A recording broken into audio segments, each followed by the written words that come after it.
Insurance isn't one size fits all. That's why drivers have enjoyed Progressive's Name Your Price tool for years now. With the Name Your Price tool, you tell them what you want to pay, and they'll show you options that fit your budget. So whether you're picking out your first policy or just looking for something that works better for you and your family, they make it easy to see your options. Visit Progressive.com. Find a rate that works for you with the Name Your Price tool. Progressive Casualty Insurance Company and Affiliates. Price and coverage match limited by state law. I just realized I have exactly zero moving supplies. First big move? Yep. Been there. Rented a truck, scrounged up boxes, bribed people with pizza, still lost a chair, strained my back, and my friendships. So I should hire a pro because I don't know what I'm doing? That's why I used Mayflower. Walked me through everything. Had a move coordinator, real movers. That sounds very adult. Mayflower made my first big move exciting instead of terrifying. Get a free move quote at Mayflower.com. Mayflower, with you every step of the way.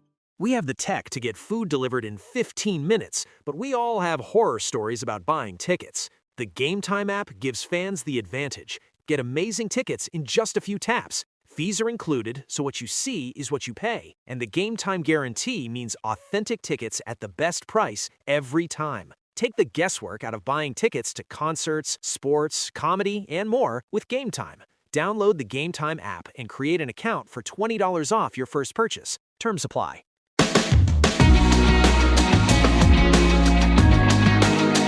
Happy Sunday and welcome to the Irish NFL Show. My name is Shane Brennan and you're very welcome into our news update as some news broke overnight Irish time that Dexter Lawrence will not be a New York Giant anymore as he will be traded to the Cincinnati Bengals. The Bengals have sent in the other direction the 10th overall pick, which means that by the time we go live this Thursday in the Arlington Hotel on Thursday night, the New York Giants will be on the clock for both the 5th and 10th overall picks. There's a lot to get into here. This has been a trade that we've been sort of anticipating might happen at some point before the draft, and of course it is finally happened. So I'm delighted to have joined with me Brian O'Leary and Craig Rigden to react to the news. So Craig, I'm going to throw it to you first. I mean, we're about 12 days into how the height and level of the saga after Dexter Lawrence requested a trade from the Giants.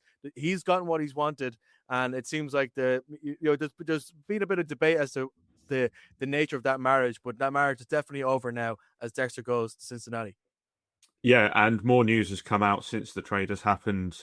Brian put me onto it first in the terms of the fact that, there are Giants beat writers out there who are saying that one of the leverages that Dexter was trying to use to get a new deal before this all happened was that he didn't want to work with Joe Schoen anymore, and part of that he wanted Joe Schoen out of the building. We all know that the dynamic has changed drastically with how John Harbaugh's now come in. He's brought in Donna Ponte. He's brought in an entirety of a brand new back staff, and a lot of people worrying what that means for Joe Schoen. And it seems that the players who are the players that gave him a D+ or whatever it was that he got in the sort of player ratings, that they're not happy. Dex has gone through a lot. He's seen a lot of players leave. He's seen players from the Giants go to Super Bowl for the past 2 years with Leonard Williams, one of his best friends, and Jeremiah Love. God, we're in draft season already. Julian Love last year with the Seahawks, and obviously the year before that he saw Saquon Barkley with the Eagles. So I can see the frustration there. I personally thought it was going to be a bargaining chip. More has come out since then, and like you say, he's now gone, and now the Giants have to look at a roster that has struggled against the run defense with their best run defender now gone.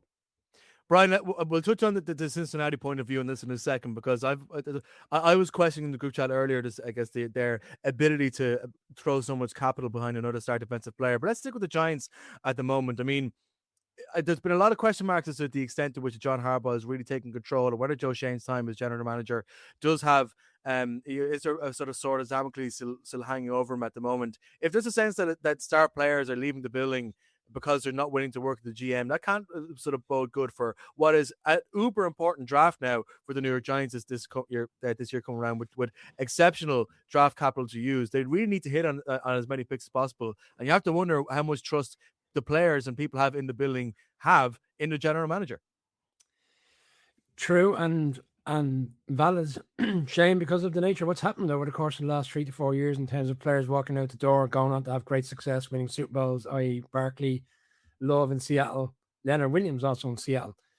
But there's also a part of me that's acknowledging now, and I think most Giants fans are kind of have the opinion that ultimately John Harbaugh is making all the decisions. And initially John Harbaugh and the Giants came out and said, yeah, we're going to do our utmost to keep him. They even said February at the Combine when the presser week that he was a cornerstone of the team, a keystone, a milestone. They used all the various different terms that he was a part of the plan. And I think that was as much to reach out to him publicly in the public domain to say, we see you as a long-term part of the team. However, what's transpired over the course of the last 2 weeks since Easter Monday when the news broke of the trade was it wasn't actually about the financial incoming that he was looking for. Obviously, yeah, he's on 21 million and he wants to get up to 30 million. That's what's been speculated. And I think we'll probably see something around 27.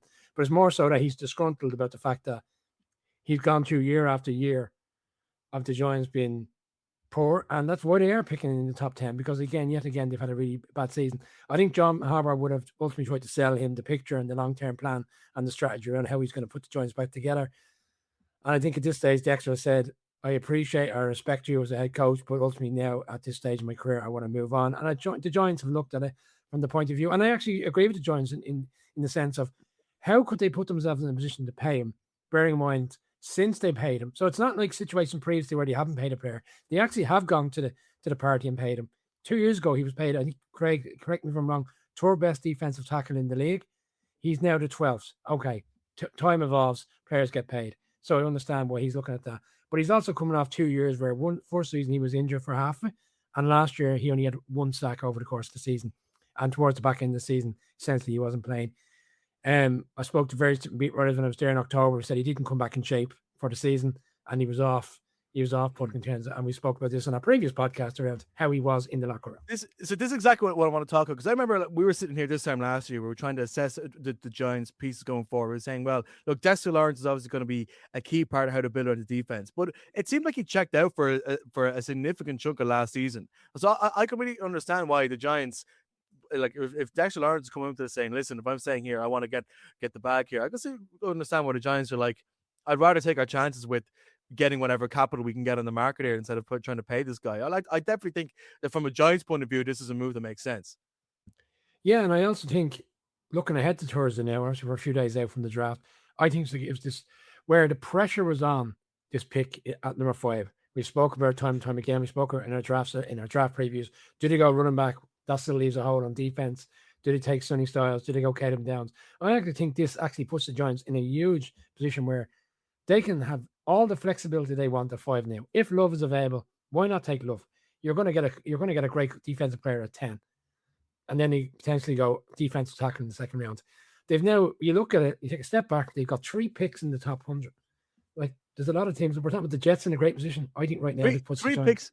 3 picks in the top 40, 5, 10, 37. 40. Yeah. Sorry, 5, 40. 10, 37, and a 105, which is pretty good capital to have coming into what is essentially a rebuild year when you don't need to draft a quarterback because you already have that piece. It's a good position to be in. But it's only going to be a good position if we're here in October, November, and these players are hitting the ground running and they're having a great start to the season. If we're in a situation where we're seeing other top 10 or top 15 players playing really well at the start of the season, and we're having conversations about is he the rookie of the season, etc., like we did early on with the Bucs wide receiver, they have to come in immediately and start, because what's going to happen is if they get off to a slow start, whether a defensive player 5 or it's a defensive player 10 or the second round player, the conversation is always going to tail back to if only Dexter Lawrence was here, would he be able to stop the run? If they don't solidify the defense in terms of the run game, these questions are all going to come back. I think ultimately it's the right thing to do.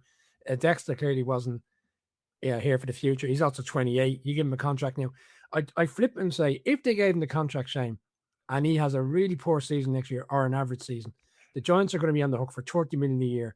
And I think that would actually set them back further. I think they're actually taking learnings from previous years and realizing it's just not going to work for them. We have to move on.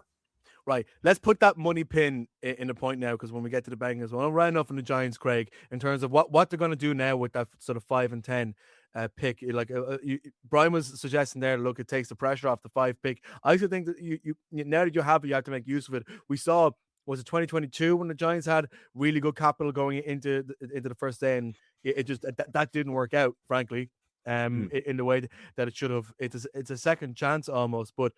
Well, how do you see in terms of how they're going to use 5 and 10? I think they're going to give themselves more room to, as Brian suggested, maybe go for the sexier pick. No Dexy, go for sexy on number 5, and then sort of solidify one of the lines in 10. Or what way do you see them go now looking at this draft? It was interesting that you mentioned 2022 because obviously we took Cabe and Thibodeau, and then 2 picks later we took Evan Neal. 2 picks that really haven't worked out. And all of a sudden you've got a GM. I mean, how many GMs have had 2 top 10 picks in 2 of their draft classes within a space of 5 years? It's absolutely ridiculous, especially a new GM like Joe Schoen. So he does have to hit. I think they'll be able to split it again. I do think it will be a defense and an offensive pick. I don't know which way round it would be.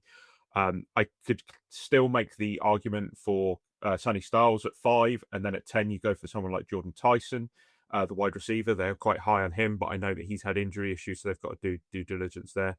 Or you flip it round, you go Jeremiah Love at 5, and then maybe you look at Caleb Downs, or even Mansour Delane, the cornerback, at 10, because cornerback is a position that we've spoken about the Giants need, but we thought that 5 was just too rich with the other options available. Now the playbook opens a little bit in the terms of what they can do.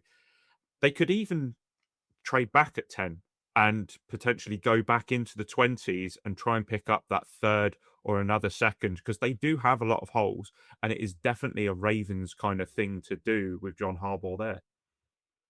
Insurance isn't one size fits all. That's why drivers have enjoyed Progressive's Name Your Price tool for years now. With the Name Your Price tool, you tell them what you want to pay, and they'll show you options that fit your budget. So whether you're picking out your first policy or just looking for something that works better for you and your family, they make it easy to see your options. Visit Progressive.com. Find a rate that works for you with the Name Your Price tool. Progressive Casualty Insurance Company and Affiliates. Price and coverage match limited by state law. Life is full of challenges, but you don't have to face them alone. At InTouch.org, you'll find powerful sermons from Dr. Charles Stanley, daily devotionals, and resources designed to strengthen your faith and bring hope into everyday life.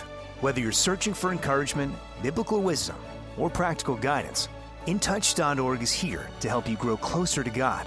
Discover truth that speaks to your heart. Visit InTouch.org today. That's InTouch.org. Thanks. Quality proteins aren't just for special occasions. With Omaha Steaks, you get mouth-watering proteins delivered right to your door, individually packaged and portioned, so a great dinner is just minutes away. From Taco Tuesday to a weekend feast, taste the Omaha Steaks difference. Start getting flavorful proteins delivered today. Visit omahasteaks.com and get $35 off with promo code AUDIO at checkout. That's omahasteaks.com, code AUDIO. Terms apply. See site for details. A reminder that the Irish NFL Show is brought to you in association with QuimBet, and we are proudly hosted on the Believe Network, where there is podcasts covering all 32 teams, and we have covered most of all 32 teams so far in terms of our draft coverage and who we think your team should be focusing on in the draft. So make sure you check out all of that content going back ahead of this Thursday's live show, which both of you will be involved in. I won't be because I'm elsewhere. As Brian was saying, I seem to have picked the calendar ahead of time and sort of marked it off and be like, nah, I'm not going to be in the country for when the draft is on, and I'm going to leave you all in the lurch. July the 19th. What's so special about July the 19th? That's very much what's happening there. But one of the things that we were saying there when we were focusing earlier on the Cincinnati Bengals is that when they were coming in with that number 10 pick, that defensive sort of front line is a clear area that they need to address, especially when Henderson left the building. What I found unusual is look, I'm not a fan of the idea of the fact that the Bengals have decided to give so much money over to both T. Higgins and Jamar Chase, and it's hamstrung them so much. Like there was a time coming into last year when they had 4 players taking up more than 50% of the money, which made me think, okay, it just makes sense to use your draft capital to try and bolster that line and build forward. Now, no, there's no guarantee of success with that route. They probably needed a veteran voice to go in and replace Henderson. But they're coming in now that even if it is a $20 million cap hit, which is what would have been the case on his current contract with the Giants, the Bengals only have $1 million left to play with here before they start drafting players. And by the sounds of things, based on the amount of money, Brian, you were saying that Lawrence was asking the Giants, that's probably going to go up by about $3 or $4 million at least. It just feels like a move they should be making if they have more room to make it. They got themselves in such a pickle. It's very, very difficult. I struggle to know where to land on this from a Bengals point of view, because at the same time, these are the moves they probably need to be trying to making to prove that they want to win the Super Bowl in the Joe Burrow era before Joe Burrow leaves the building. I've been clear in my view that I think it's quite possible that he will become a Los Angeles Ram in the next 2 or 3 years, and feel like he's wasting his life in Cincinnati. But there's a lot in this, but I just wonder whether this is going to end up being money well spent, Brian. And money well spent is very important for Cincinnati right now. Before I get into that, if Joe Burrow does get traded to the Rams in the next offseason or the following offseason, and you know how we see these per source, it has to be per source, the Irish NFL show, because you have been trying, you and Kieran Donovan in particular, have been trying to talk this deal into existence for the past 2 years. I had a Bengals fan reach out to me this morning, and it's funny, the Bengals fan who reached out this morning said the exact same thing, which was referenced in a podcast in which me and Craig, I think, have already listened to this morning. A Bengals fan who texted me saying, Per source is ahead of the curve on this one as well. Well, and you know what? I actually get it. But at the end of the day, obviously, from a fan standpoint, Mike could say this with the New York Giants and not the Bengals. But he said, how do we allow Hendrickson, one, to get into a situation which they had last year where they wouldn't pay him and he had to give him some Mickey Mouse, all due respect, 1 year deal. He then walks and now he's playing for one of their rivals in the division, the Baltimore Ravens. He's arguably one of the best pass rushers in the league. He might be getting on a little bit. He's had injuries. But they're bringing a defensive tackle that's 28 going on 29 next November, has had injury concerns, is coming off a bad year. They're going to pay him on average around 26, 27. To your point, Shane, I imagine we'll meet in the middle. He wants 30. He's on 21. They'll probably hit 25, 26 and some other additional add-ons to shore up a defense that actually needs greater help in the secondary, because even on our draft preview of the AFC North, we spoke about them going after the cornerback potentially as opposed to it up front on defensive tackle. It just strikes me that the Bengals are doing weird things as they always do, and they never pay players, and yet they're going to pay a player for me who is a risk in terms of giving them the contract. Look, we could be here in a year's time. The Ravens have lost their center.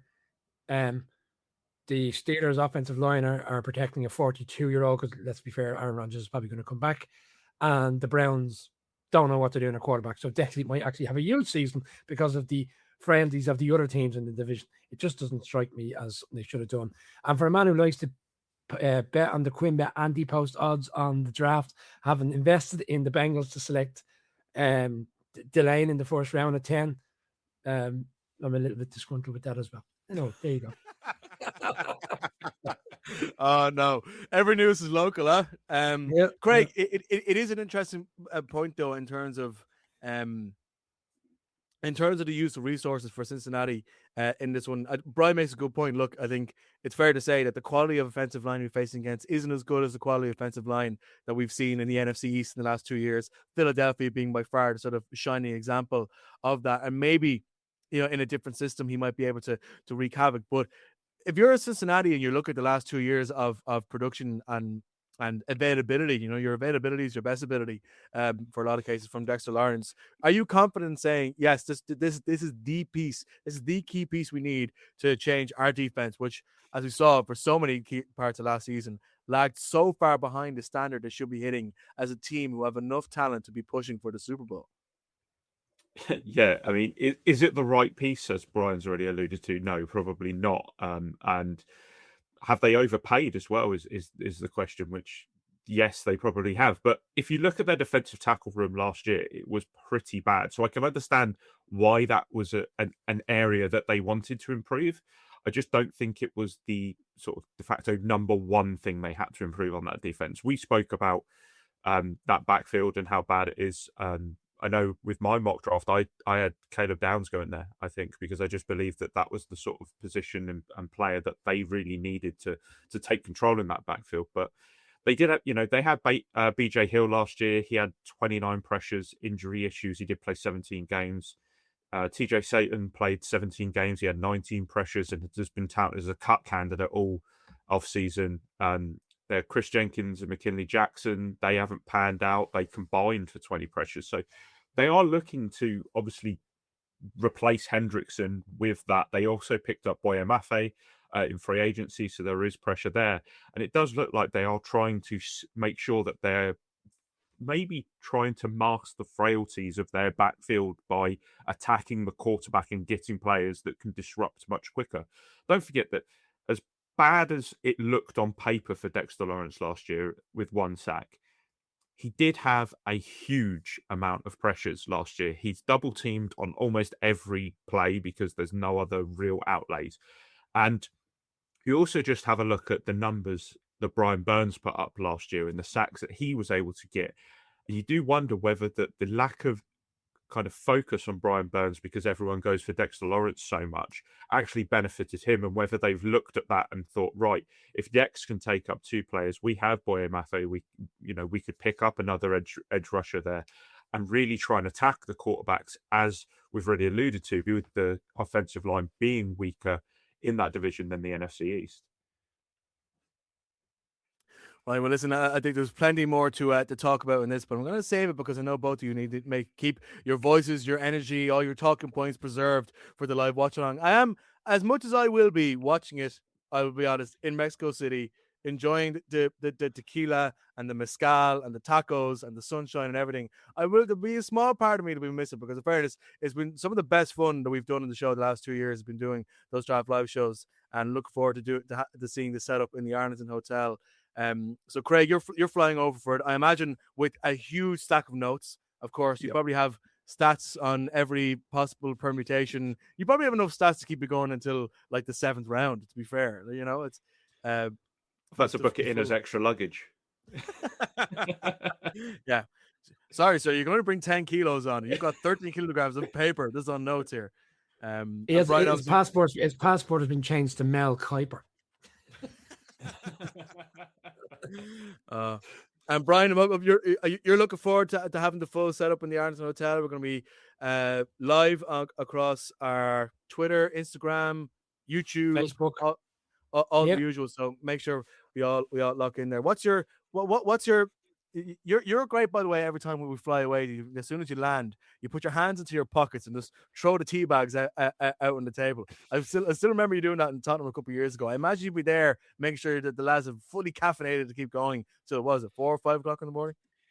Well, this year with the reduction in first round minutes from 10 to 8, I think we're going to skin off an hour and 4 minutes potentially, depending on how long teams played out their time on the clock. So we may not hit the 4:45 number in which we did last year, Shane. It might be more 4 o'clock. Tea all night long. I mean, we're going to be going live from 1 o'clock in the morning. It's probably a good time to actually put out that we've actually, agreed another contract with the Arlington Hotel for the 2026 season, which is the reason why we're going live from there on Thursday. Look, I love this night, and it feels like a reset for every team in the league as we get closer to a new season. Even though we're quite some way away, and then we get the schedule mid-May. But I kind of get to the stage, I wonder, should the draft be before free agency? Because teams do so much free agency, and you just never know what's going to happen on draft night. That's what makes it so exciting. And for us on Thursday now, poor Connor, the Bears fan, waiting until I think pick 23, 26 for the Bears, and we're going to be giddy in the first hour of the show to see what comes with the Giants selection. But it's always a great night. I mean, this is the 3rd year in a row, Shane, that we've done it. And more importantly, the appetite for the draft is getting stronger and stronger. We see what the Steelers are doing next Saturday in Kennedy's. There's a live event throughout the course of the later rounds, and the numbers in which we have viewing the show on that particular night are always quite surprising, because you're hitting 3 o'clock, 3:30 in the morning, and yet people are still, viewing the content and viewing the audience. So we really appreciate the engagement that we get on that night, which is why we keep coming back and doing it, because it's such an exciting evening. Well, I can't wait to put it together, the bloopers reels. I have to say to you and to the rest who are doing the show, Connor and Ben and I will be working on it. Buena suerte. I will be watching from afar. And thank you very much. And thank you all of you for listening to the Irish NFL Show. This has been a Newsround. Make sure you follow at Irish NFL Show across social media and on YouTube to get all of our rest of our draft content. We have a lot more coming between now and draft day on Thursday, so make sure you keep an eye out on our social channels for that.